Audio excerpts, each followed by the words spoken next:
Hi, I'm Scott Robinson, Director of the REIT-centered NYU Schack Institute of Real Estate. I am fortunate to be co-hosting our REIT Leadership Series with my friend and industry colleague, Robin Panofka.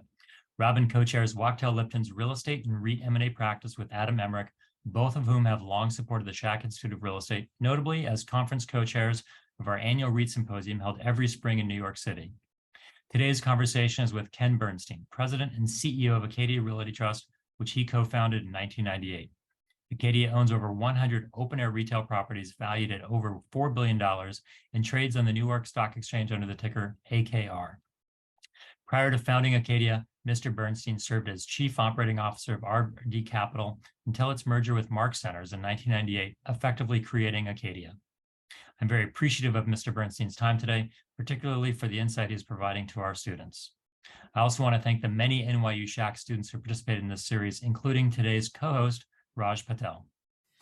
Okay, so we are thrilled to have with us today Ken Bernstein, the CEO and co-founder of Acadia Realty Trust, which owns or has ownership interests in over 100 open-air retail properties worth about $4 billion in value. And also they run a bunch of funds, including the most recent one, which is capitalized to acquire $1.5 billion of retail.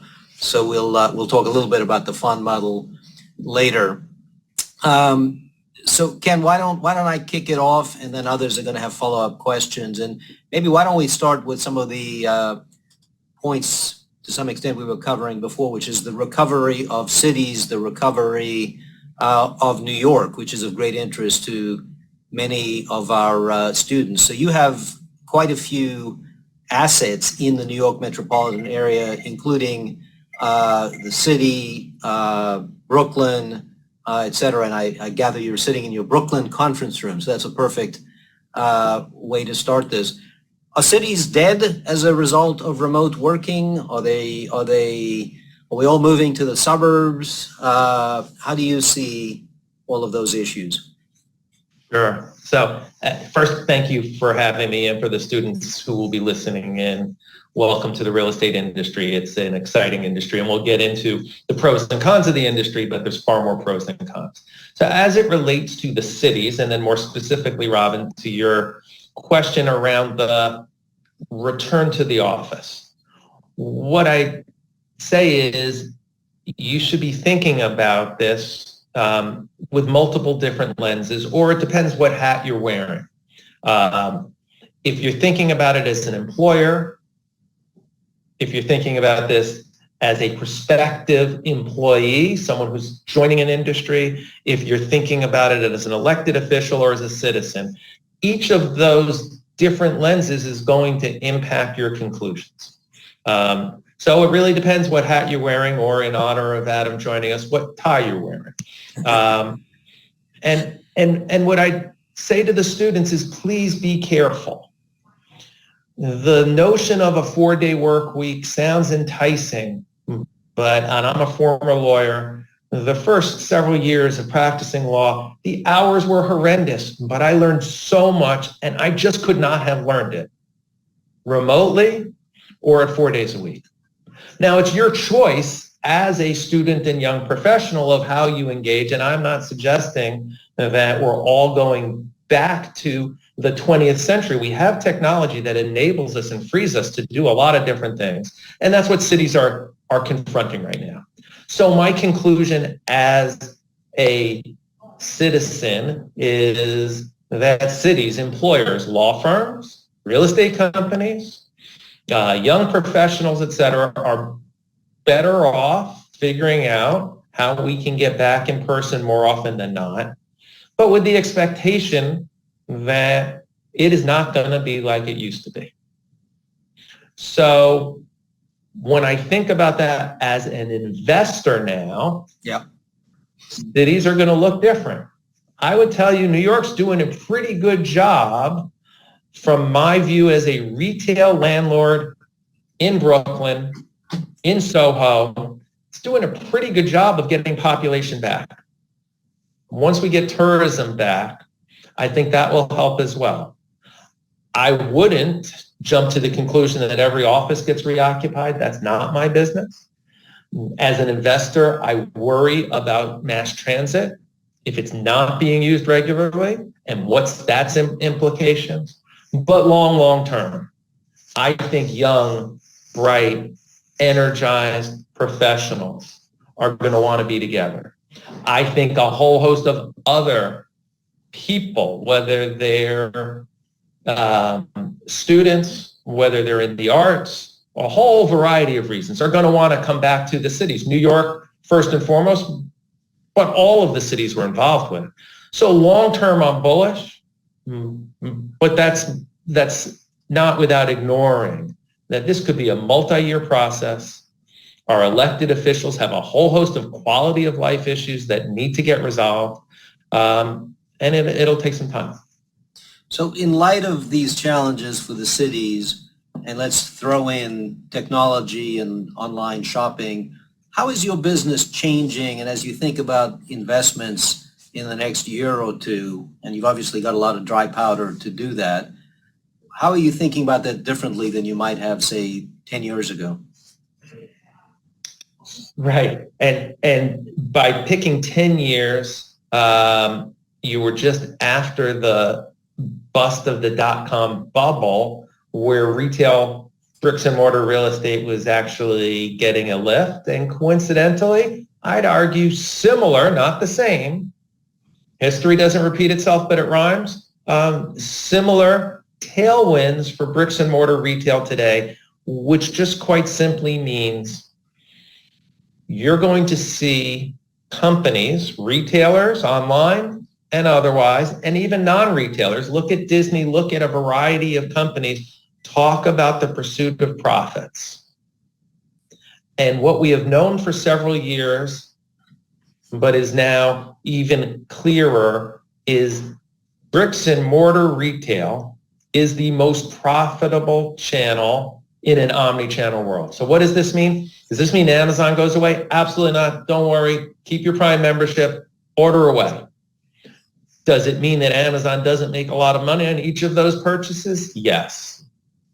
Does it mean that luxury retail is going to use bricks and mortar more than they have in the past? Yes. They're moving away not from online, but from wholesale. So that's a benefit, and a variety of other retailers, whether it's Target, Walmart, or a bunch of the apparel retailers are realizing how to use online and stores for an omni-channel execution. So whether you're going to Walmart or Lululemon, you can buy online, you can buy in the store. The retailers, when you follow them, and if you're interested in retail, follow the retailers. They're going to tell you clearly they make more money in an in-store execution than when you buy online. So with that, Robin, other than interest rates, it's a good time for rental growth. We'll get into the investing side, but if you were simply saying, how do you feel with a economic slowdown in front of us, with all of the uncertainty, how do you feel about the prospects for rental growth over the next 5 years? I feel very good. In your current portfolio.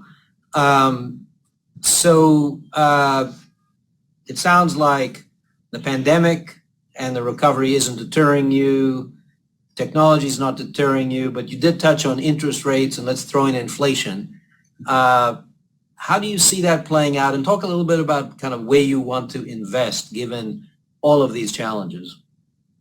Yeah, so let me just be clear, because I'm not wearing my CEO hat of come buy my stock. When you say that the pandemic's not deterring me, the pandemic aged me. The pandemic for our urban retail was a gut punch that I never want anyone to have to go through again. Really tough on our tenants, really tough on the people who worked in the cities and all of that. And I don't want to, and the horrors of the deaths and all of that, and civil unrest. So it was really tough. The rebound has been extraordinary. That's great. The rebound of our retailers has been strong. So that's what I feel good about. It's not to say the last couple of years weren't tough. How I think about investing in this new paradigm, which is really where I think we are, is a tough question. And let me explain to the students what I mean. Our industry, one way or another, is a interest rate capital dependent industry. So you just can't ignore where interest rates are. And to the students listening, I urge you to start following interest rates. And I am sure you do because you're in a capital markets class, but I'm also sure you don't watch it closely enough. Look at where SOFR is, that's the short end of the curve, and look at the 10-year. That's the long end of the curve. And real estate prices off of both, depending on what kind of real estate it is. And so how do I feel about real estate investing? We're at a really tricky time period where over the last 5, 10, 15, 20 years, with very few exceptions, we were in periods of positive leverage. The going in yield that we could buy at or develop to was in excess of what we could borrow at. And that continued until last March. And the whole world turned upside down. Very quickly, supply chain issues. Turns out inflation wasn't transitory. Turns out a whole bunch of stimulus in the system was problematic. And now borrowing costs for the majority of the projects you study in class are between 5% at the lowest and 7-8% at the highest. And what yield are you willing to buy a multifamily project or an industrial project when your borrowing cost is 6%? And those are the in favor asset classes. So how are we feeling about investing right now? Man, it's tough. My point of view is we need to be at positive leverage within 2 years of acquisition. And that means you need to be in the 6s and 7s pretty quickly. So you either need a lot of rental growth or you're starting at a higher yield than sellers have been willing to accept. And thus we have the typical standoff between buyers and sellers. Mm-hmm, mm-hmm. Is that where your fund model comes into play? It enables you to buy things with lower yields, or how do you think about investing in the REIT versus the fund? So either way, we're thinking about how do we invest profitably. The REIT uses about 1/3 leverage. The fund uses about 2/3 leverage. The REIT buys for the long term, and the funds, it's a 2 to 5 year buy, fix, sell. But either way, we're interest rate dependent. We're going in yield dependent. Public markets are horrible right now. So the most publicly traded REITs, certainly in the retail space, do not have access to the public markets to buy accretively. So that's on hold right now. But that's the nature of the public markets. They go up, they go down. I have predictions of when you'll see the next REIT rally, but until then, assume that's on hold. The fund business, what I like is we have discretionary capital, but we have high return expectations from the institutional investors who back us. What we've been doing for the last several years is buying out of favor retail, because retail was out of favor, arguably. All retailer was out of favor. We were buying them at high yields, call it 8, borrowing at attractive all-in costs, call that 4%, levering it 2 to 1, and I'll let the students do the math, and you should be able to do it without a calculator. If we're 2/3 leverage with a 400 basis point spread, that's our leverage yield, and that was great. Other than now, my borrowing cost went from 4 to 6 for that next incremental deal we're doing, and so prices are having to adjust. We are only, and we're still doing some deals on that front, but it's only sellers who really like, I just got to get out. either because they have such a profit or they just don't have the stomach for the next few years. Otherwise, most sellers are on the sideline. I do expect in the first, second quarter of next year, which is going to continue to be bumpy, I do expect other sellers, whether it's in the form of buying debt at a discount or workouts, other sellers to emerge, just as we continue to work through the tough parts of the cycle. And so the balance of Fund 5 may go for more heavy lifting, restructuring, opportunistic. But part of me hopes I'm wrong. Look, I'd love the Fed to say they're done, mission accomplished, and we can all go on our holidays and come back and borrow at 4% and 5%. But I think that could take a while. So, sounds very challenging to buy stuff. Is that where your densification strategy comes in? Is that essentially redeveloping and densifying stuff you already own, or what is that strategy? Yeah, so I'd say it's two different things. It's difficult to buy right now because sellers are going through a level of interest rate shock that we haven't seen in decades. But then I actually think it will be a good time to buy existing assets. Once they absorb the new realities. Yeah, and by the way, I may have to meet them halfway. We're all going to feel our way through, and once everyone determines where they think the 10-year Treasury will land and where the lenders will reopen to, because lenders are right now fairly constrained, they're feeling regulatory pressure and otherwise, then we'll figure out where yields go. Densification is a different conversation. Densification in lieu of new development is really looking at a variety of our assets and saying what's best and highest use. Is it just an existing shopping center? Can you put multifamily on top? Can you put self-storage? Can you go vertical? And the realities today are really hard to make new development pencil, even for the sexiest asset classes. Even industrial development is slowing down. I wouldn't even want to begin to think about how to add an office building in Midtown Manhattan unless I was Jamie Dimon. Right? So I don't think you're going to see a lot of new development. Densification, though, where you already own the land, where you can be thoughtful about your construction costs and add density, is a good way to increase yield. And so that is just one thing we would do. I certainly am more bullish about densification and mixed use, adding a best and highest use, than I would about new development of suburban shopping centers, where you have to go out and buy the land. Even if you got it for free, you have to develop to construction costs.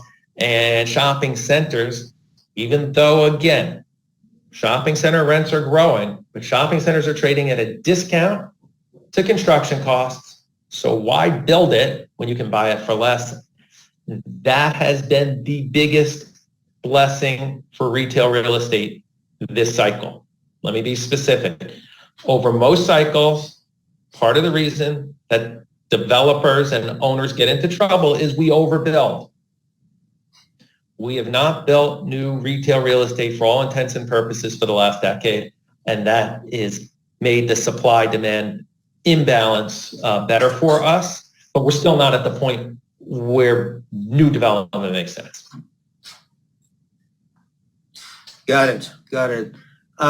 Let me ask a question about your investor deck, and then I'm going to allow each of the others to ask some questions. I've been hogging the mic. You have a very interesting slide in there, which I'm not sure I fully understood, which is titled "Not All Spreads Are Created Equal," and you've got some interesting analysis there. Can you talk us through that a little bit? Yeah, and this is really granular stuff that for those of you who get into retail real estate, you should understand, but it's very granular. So one of the metrics that the publicly traded retail REIT world measures is something called lease spreads. What was your rent that you were collecting from TJ Maxx this year, and what is the new rent? And if you have a 20% delta, if it was 10 and now it's 12, well, that's pretty darn good, up 20%. Not all spreads are created equal, is because when we sign a lease with TJ Maxx, it's generally for 10 or 15 years primary term, and then 3, 4, 5-year one-way options. And so when you see that lease spread, it may have been 40 years in the making. And so a 20% spread overnight sounds great. 20% over 40 years, well, you do the math and that's less good. This is speaking to our stores in Soho, where rather than $10, it's $100 of rent. And it's actually $200 or $300 or $400 in rent. The cost to put the tenant in is less, and we get those spreads more often. So the point of that was to remind shareholders that a 20% lease spread over 5 years is probably a lot better than over 40 years, and where you're spending $100 a foot to put the tenant in a $10 market, that's a 10-year payback. And if you're spending it in $100, it's a 1-year payback. Not all spreads are created equal. But that's real granular, Robin. So very interesting for this. Thank you for asking. Very interesting. But let me ask you this. Are you finding that the market is able to understand that, or are they treating all kind of retail REITs or outdoor retail REITs the same way without really getting that granular? I think it's the latter in the short run. And the public markets have over any extended period of time been very supportive of Acadia, much less so right now. But think about it. We own in the major cities. COVID hit, this narrative of the move to the suburbs, which I think is somewhat overstated, the move to the Sun Belt, for all of those reasons. So yeah, the public markets are much more macro right now. It's just, well, what's the headline story? And the public markets have changed over the last 5-10 years. The REIT mafia that we all grew up with is only half as powerful as it was when, 10, 20 years ago. The REIT mafia, for the students so they can understand, are those active shareholders dedicated to real estate who are making really important decisions. And for them, all these metrics really matter, but the index funds, to some degree the hedge funds, the more passive investors have increased their role in the public markets, and that will take some time to digest. I still believe in the public markets as a great way for a variety of investors to get exposure to real estate. And maybe you should do a class on non-traded REITs as well, because right now you pay for a lack of liquidity, and we're beginning to understand the pros and cons of that. But right now, publicly traded REITs are unfortunately oversimplifying, and we're not seeing that ability to differentiate. I think it's a moment in time, but we'll see. I can't resist. I know I said I was handing it to Scott, but since you touched non-traded REITs, what's going to happen with B-REIT? You don't need to answer that. Okay. All right. In general, and we're seeing this across the board, and B-REIT is a best-in-class real estate operator. So we should recognize that as we think through all the pros and cons of being stuck in the public markets, where you have volatility, where your share price may reflect the broader markets more so than the value of real estate, And for a lot of investors, whether they are high net worth individuals in a B REIT or a state pension fund, and some of them do not want that correlation. And again, for as long as we've been in the public markets, we've had this debate of, is publicly traded real estate real estate? And if your conclusion is, I don't really want that exposure, then less liquid, but real estate investing, whether it's B REIT or invest in Blackstone through their private funds if you're an institution, that very well may make sense. You'll get these disconnects. Final point on this is, by definition, private real estate is subject to backward-looking appraisals. There's nothing wrong with that. It's just a fact because that's how appraisals work. Public markets are forward-looking. And so you'll get these periods of time where forward-looking is saying, uh-oh, and the backward-looking is saying, so far, based on what we've seen, values are up. And that's where we are right now. That's the disconnect. One way or another, every student should understand, if you're going to get into real estate, it's a cyclical business. If you don't like cycles, there are probably better places to spend your time. And, it's never fun, but, so that's what's going on right now. And I'll just end with, Blackstone is best in class. So we get through all this. If you are a high net worth individual, sophisticated investor, and you didn't understand what liquidity means, then I don't know, you probably weren't thinking it through carefully. We're all going to get through this one. Yeah. Scott, over to you. Yeah, no, you're spot on. I was going to say the same thing, but a different way. Illiquidity is really the price of that lack of volatility, right? You don't realize that except for, 1 year out of a cycle. So.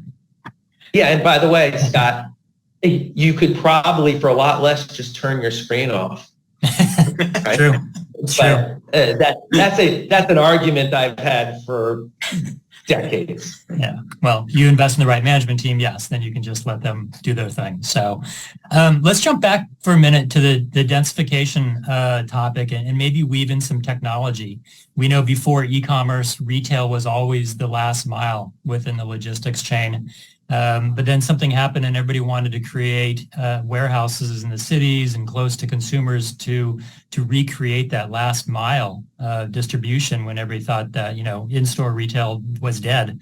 Have you seen any technological changes to your business that is helping to kind of augment the customer engagement, customers coming, customers buying, customers returning to bring I'll call it retail back to the focal point of last mile distribution? Yes, kind of. So let me explain. The stores were always pretty good at in-store execution and not particularly good at the technology around that because it's really hard. We are seeing baby step advancements in the in-store technology execution, and I think that will only get better. But I don't want to pretend that it's great because one of your students will be online at TJ Maxx for 25 minutes and say, well, what are you talking about? Them reducing their pain points, but they're going to get better at reducing pain points. Where we are seeing the best advancement is fulfillment in store and the ability to keep the product in the store, which is the most profitable way because 9 out of 10 products are perishable. You think of bananas as perishable, but so are t-shirts and sweatshirts. They're seasonal, there's design changes, and you don't want that product stuck somewhere where it is hard to access. So in an omni-channel world, what we're seeing a host of retailers do better today than they did before was buy online, pick up at store, or buy online, fulfill through store. And you can go back This is even pre-COVID, and I would argue more true today than ever. Go back and read the various quarterly earnings reports from Target. And the CEO was crystal clear. He said, look, when you buy online and we deliver to you, we more or less break even. And that's true for Target. That's true across the board. When you buy online and we can fulfill through the store, we reduce that incremental cost by, I think he said 40%. So it starts to be profitable. And when you buy online and pick up through store, you come and do the work, we then have a store-like execution.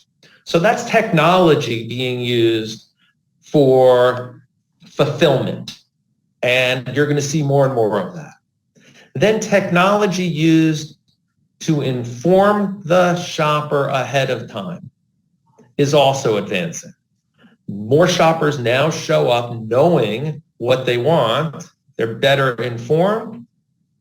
And that also helps. Final point, and your students should care about this as well. There are a host of other issues that retailers deal with that we don't like to think about too much.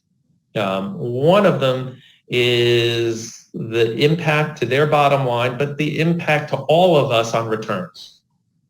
And the reality is that when you buy online, you're 2 to 3 times more likely to return.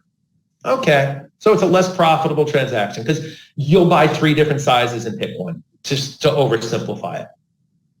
And when you go into the store, you're less likely to do that.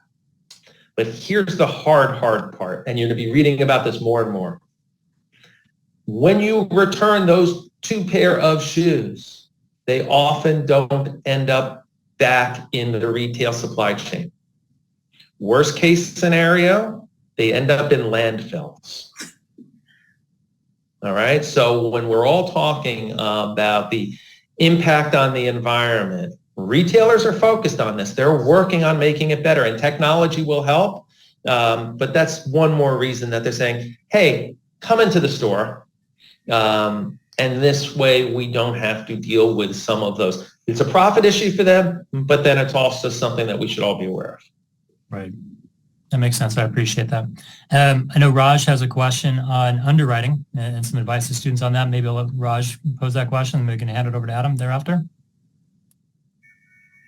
Thank you so much, Mr. Bernstein. I think I really loved like so many comments. I think from this last discussion, I read that almost 20% of market share is online, but like most of it is still physical retail, which is I think a really great fundamental. I also the reverse logistics is also very interesting. That I often see stores offering discounts to go and physically buy. So I think that really puts a positive pressure on going personally and buying and kind of canceling out the reverse logistics loss for stores.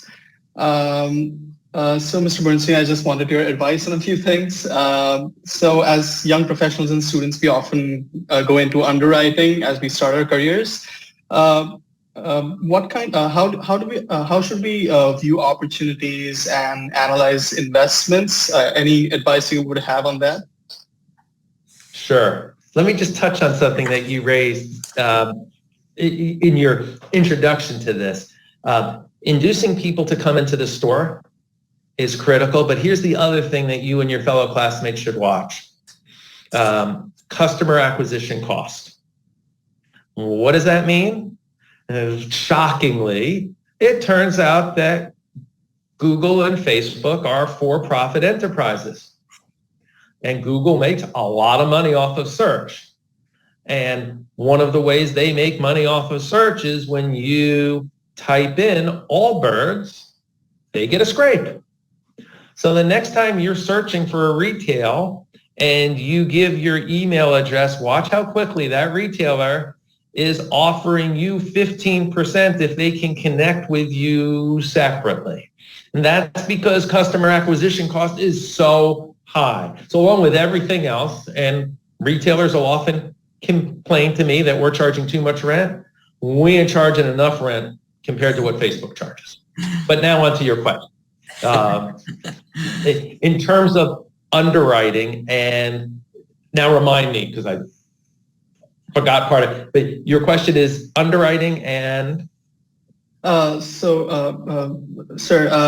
I mean, we underwrite and we try to see deals and opportunities. I mean, in your vast experience, how should we think about opportunities and how should we think about analysis methods, and what is your advice on that for young students? So first advice, put your phones aside, put your calculators aside. You'll come back to them, and believe me, if you're working for Acadia, you're going to be on the computer plenty. But don't get fixated on that. A lot of what we do is common sense, and you should be able to understand it from a capital markets perspective without a calculator. So first advice is look at a deal, know where the 10-year treasury is, know where SOFR is, what's the yield, how do you make money? And if you don't understand it, if the person you report to and the person, if they can't explain that to you, well, either you're not doing your homework, but more likely than not, they're not explaining the rationale. So, for instance, in my fund business, I told you we're buying at an 8% yield. We're borrowing, or we were borrowing at 4. Now we're borrowing at 6. You should be able to intuitively look at that and say, does this make sense? The next step is, well, where's the growth? Where's the opportunity? And if it's an unlevered 8, and I talk about rent growth, but you look and 5 years out, there's no rent growth, where's the beef? What's going on? Ask yourselves those kind of questions. Make sure you take time out of your busy schedules to take that step back and understand the thesis. That will serve you well as you're advancing up through the year. Second advice, you put your computer aside, you put your phone aside, now take it back. Do the work.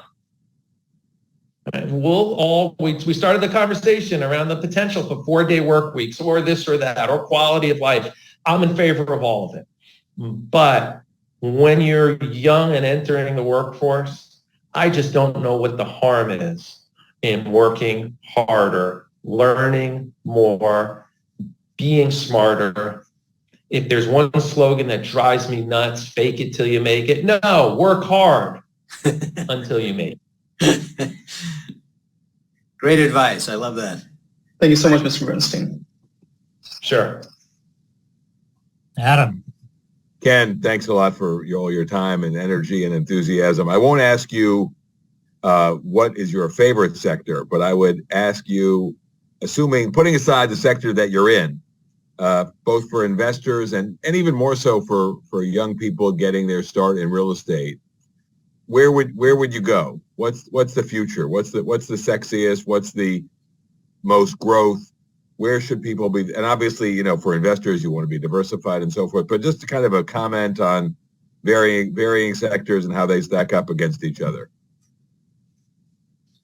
So I guess my answer is probably not dissimilar to how I would think about joint ventures or who I would invest with. And so what I'd start with is saying, I'd pick the jockey, not the horse. And by that, I mean, I'd pick the management team more so than the product. That being said, right, Midtown office buildings are going to be tougher. They may also create the most opportunity, but that's going to be a tougher area, and multifamily is going to probably remain resilient, subject to government regulation and other things, but that's going to be really crowded. So you have to decide, first of all, are you with the right team? That's the jockey versus the horse. If you pick the right product type with the wrong people, I just don't know why you would do that, and I don't think you will last long. If you pick the right team, then all real estate's cyclical. And if you pick the right team in the office building business, there's probably going to be outsized opportunities because of the distress it's going through right now. If you pick the right team in multifamily, you're going to learn how to incrementally add value, and you're going to be fine as well. What you probably should think about, more so than which product type, is what's your tolerance for risk? What's your tolerance for being a contrarian or not? And Adam, I don't know if you knew when you were graduating law school what your tolerance was. I certainly didn't. So my final point would be, if you pick the right shop, if you're getting good general training, but you're in hotels to begin, you'll have multiple opportunities to pivot. If you end up in the right training program and all of a sudden you realize data centers are just where you want to be, that's going to be a fascinating niche that I can't even pretend to understand the real estate economics of, but great. Get great training. The asset class decision should be made in your 30s, not in your 20s. Got it. Good advice. You talked a lot about tech in a sense of, bricks and mortar versus online. What about sort of in the bricks and mortar itself? I mean, what virtual buildings we hear about, virtual reality we hear about? What's the future of tech in your sector, but across, other sectors, if you have thoughts as well, just as far as the bricks and mortar itself being, supercharged or techified? Yeah, and I'd say buckle up, because, and my view has changed. I was never, in fact, I always thought e-commerce as part of omnichannel would make sense, and for years I was talking about it and no one wanted to hear, and now it's kind of played out. So I was never particularly concerned about that shift. I look at artificial intelligence right now. And within the next 2 years, we could have this class. I could say everything I'm saying, except it won't be me. And if you haven't started to chat, it's only in the last few weeks that a lot of this is becoming clear. Its implications, the cover letter, Adam, I could write to you to say it's time for me to get back into the practice of law. I could give a few data points and you'd get a cover letter from me that's just incredible. Right? Exactly. So I think we need to think through those implications. Technology is going to impact trucking. Technology is going to impact office, how we work. But artificial intelligence, I haven't even begun to wrap my head around it. But it probably means that 90% of what you and Robin and I did the first 3 or 4 years of practicing law will now be done artificially. I don't know what that means for your business or mine, but it's going to have an impact.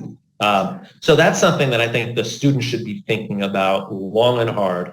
Doesn't mean bricks and mortar goes away, because here's the other side of it. Get into the office. It's just so much more fun if we could do this class in person.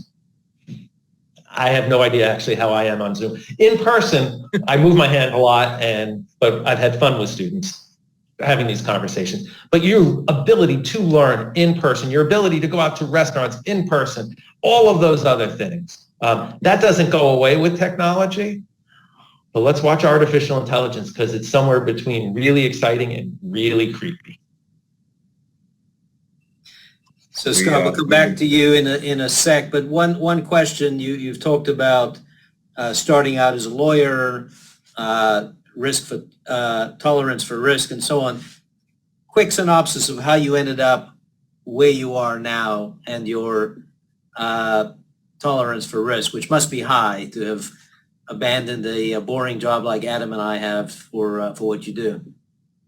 So the answer, and I touched on it before, I don't think when I was young and naive, I was young and naive. I just didn't know what I didn't know. So went to law school, thought I'd be a corporate attorney, ended up at an amazing firm that had a great real estate department called Battle Fowler at the time. And in 1990, a few things happened. I married my law school sweetheart. I realized we could afford to live off of her income. I realized 2 lawyers in one marriage was probably not a great idea. But also the real estate market in 1990 collapsed.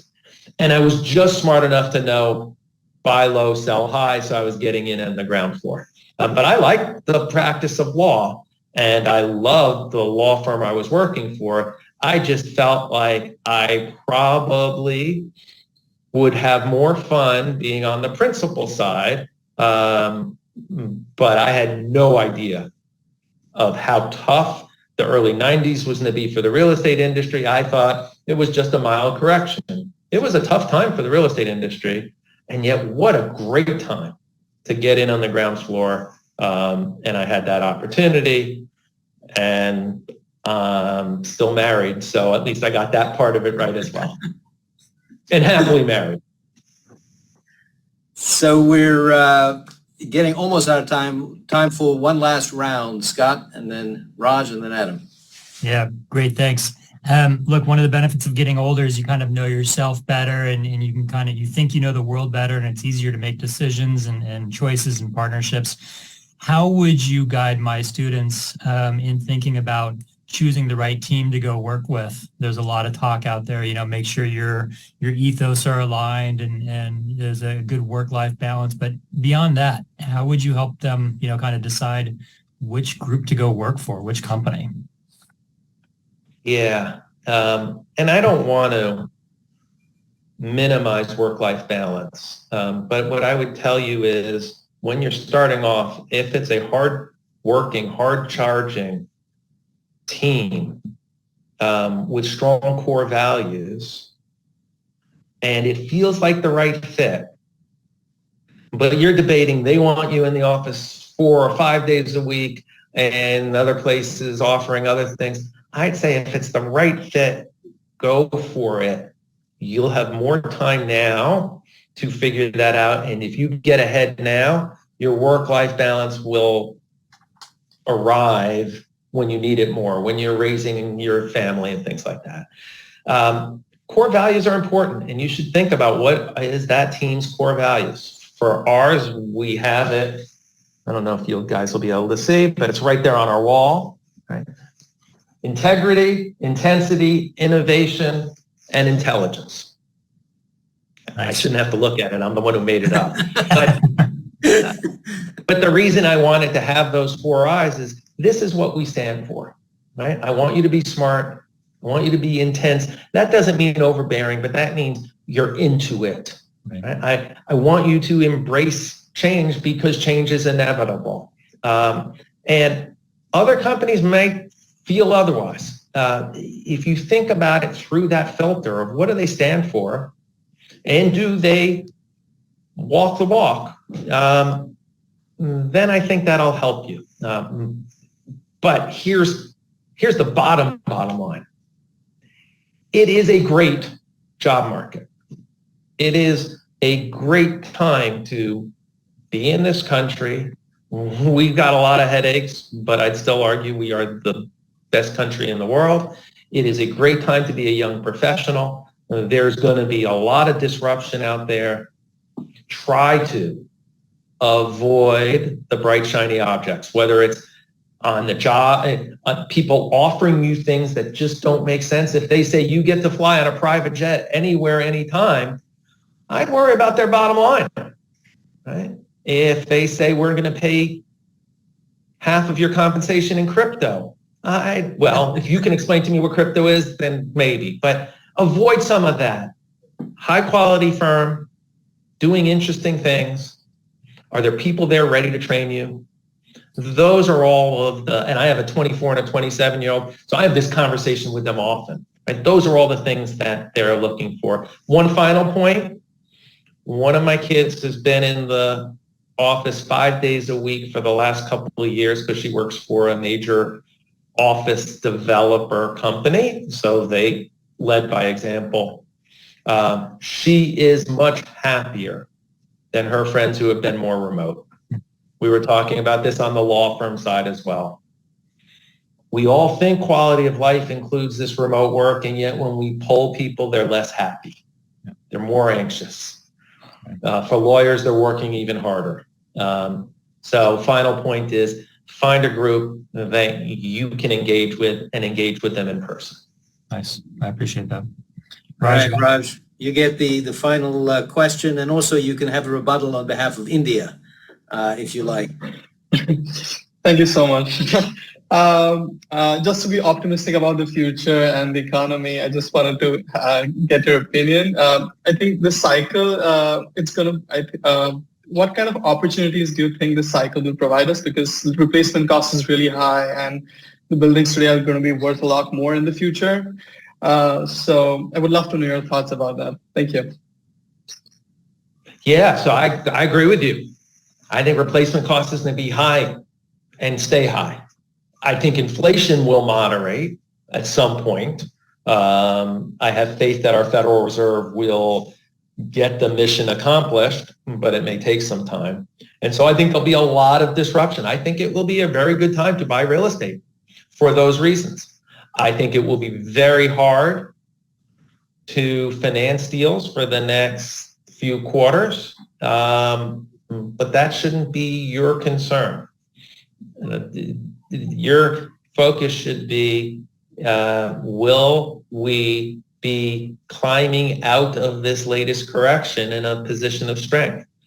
And I think we will. Again, this is me being optimistic. I don't think we have to see 6% unemployment to get to the other side of this. I don't think we have to go through 2 years of Fed tightening. I think we have to go through 2 or 3 quarters of it. I think you're going to end up on the other side with a strong job market. We have a lot of things we should solve. Robin indirectly touched on this. Yeah, I prefer the United States, but I've never been to India. But we have got to solve immigration, because the thought of someone like bright young student like you not having the ability to stay wherever you want to go back to India, great. But if you want to stay here, we need to, as a country, figure out how to solve those things. We will. And when we do, the economic growth in the United States is going to be fantastic, and that'll be great for real estate. Thank you so much.